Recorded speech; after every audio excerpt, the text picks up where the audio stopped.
कबो कबो ये देखा जाता है हमरे सबके ज़िंदगी में जे के बच्चे छोट रहत हैं उनके काम देर सबेर से होत है। तो कोनो बात ना है ना।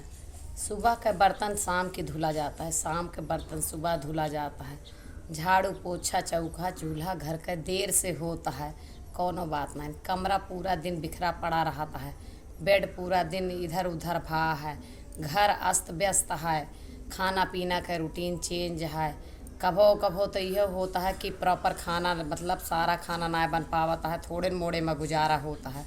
तो एका कभो ना सोचे के चाहिए कि हमार ज़िंदगी बड़ी अस्त व्यस्त हो गया है, बड़ा परेशान हो गए ही, बड़ी दिक्कत आ गया है ज़िंदगी में।